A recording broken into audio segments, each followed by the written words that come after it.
I think it's also important, since we're on the topic, that I have consistently emphasized that because we're working with international partners, after the initial thrust that has disabled Gaddafi's air defenses, limits his ability to threaten large population centers like Benghazi, that there's going to be a transition taking place in which we have a range of coalition partners, the Europeans, members of the Arab League, who will then be participating in establishing a no-fly zone there. And so there's going to be a transition taking place in which we are one of the partners, among many, who are going to ensure that that no-fly zone is in force and that the humanitarian protection that needs to be provided continues to be in place.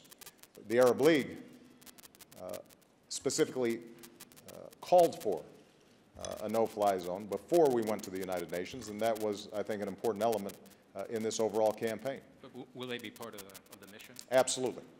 Now, we are in consultations as we speak. As I said, there are different phases to the campaign. The initial campaign, we took a larger role because we've got some unique capabilities. Our ability to take out, for example, Gaddafi's air defense systems are much more significant than some of our other partners. What that does then is it creates the space, it shapes the environment in which a no-fly zone can actually be effective.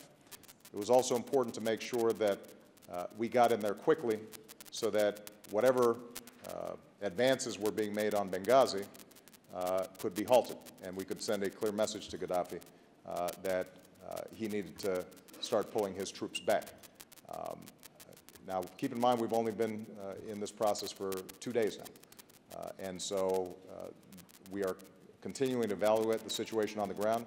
I know that the Pentagon and our Defense Department will be briefing you extensively as this proceeds, but the core principle that has to be upheld here is that when the entire international community, almost unanimously, says that there is a potential humanitarian crisis about to take place, that a leader who has lost his legitimacy decides to turn his military on his own people, that we can't simply stand by with empty words, that we have to take some sort of action.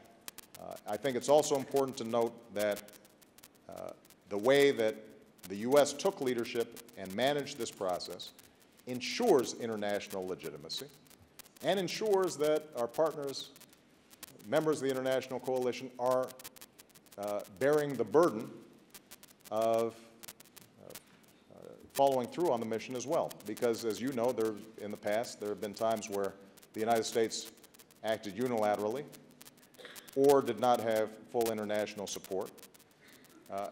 And as a consequence, typically it was the United States military that ended up bearing the entire burden. Now, last point I'll make on this, I could not be prouder of the manner in which the U.S. military has performed over the last several days. And it's a testament to the men and women in uniform who, when they're given a mission, they execute and do an outstanding job. But obviously our military is already very stretched and carries large burdens all around the world. And whenever possible, for us to be able to get international cooperation, not just in terms of words, but also in terms of planes and pilots and resources, that's something that we should actively seek and embrace because it relieves the burden on our military and it relieves the burden on U.S. taxpayers to fulfill what is an international mission and not simply a U.S. mission.